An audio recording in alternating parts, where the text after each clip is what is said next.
Une tradition ancienne attribue le quatrième évangile à l'apôtre Jean.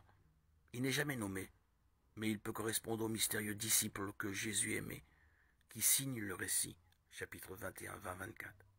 Des quatre évangiles, celui de Jean est le plus original. Certes, il a des éléments communs avec les trois autres tels que le rôle de Jean-Baptiste, la multiplication des pains, les vendeurs chassés du temple, ou le cycle de la passion, du dernier repas à la croix. Cependant, tout est réorganisé et complété par des épisodes inédits. L'évangile commence par un prologue poétique qui donne la clé de l'évangile. La parole éternelle de Dieu incarnée en Jésus a révélé la vérité de Dieu. Suit un diptyque, l'évangile des signes et l'évangile de l'heure. L'évangile des signes 1, 19, 12, 50 couvre plusieurs mois, peut-être même 3 ans. Il commence par le témoignage de Jean le Baptiste, puis divers modèles de croyants émergent. Nicodème, le spécialiste des Écritures, il a besoin d'appui concret pour croire. La Samaritaine, elle croit lentement et part témoigner. Un haut fonctionnaire, la parole seule de Jésus lui suffit. Les signes eux-mêmes, au nombre de 7, disent tous quelque chose sur Jésus. Le vin de Cana, chapitre 2, 1, 11.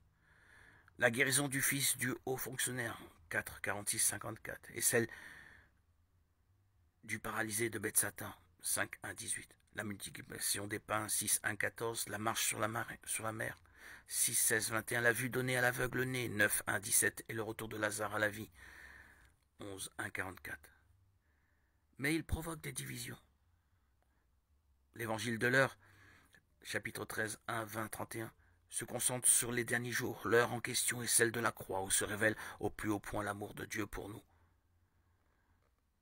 La première séquence se situe lors du dernier repas. Jésus laisse à ses disciples ce qui, en quelque sorte, est son testament, et il prie Dieu, son Père, pour eux. La deuxième séquence, arrêté, chapitre 18, 19, jugé, crucifié. Jésus surprend par son attitude royale.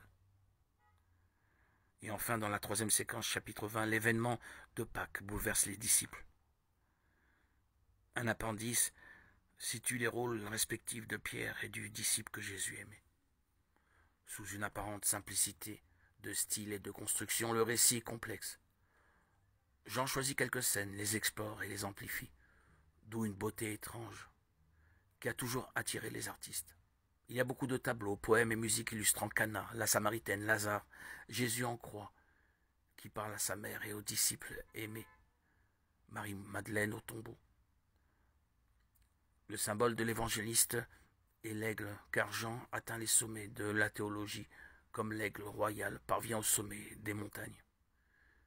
Qui peut rester indifférent devant les signes de la vie donnée par le Christ? Qui peut comprendre le signe ultime de la gloire de Dieu, à savoir la croix? Des liens se tissent entre Jésus envoyé par son Père, les disciples envoyés par Jésus et nous-mêmes, leurs héritiers. Comme eux, nous avons reçu l'Esprit Saint. Nous savons donc que le Christ, le Fils de Dieu, c'est bien Jésus. À partir de là, nous pouvons croire, vivre, aimer et témoigner.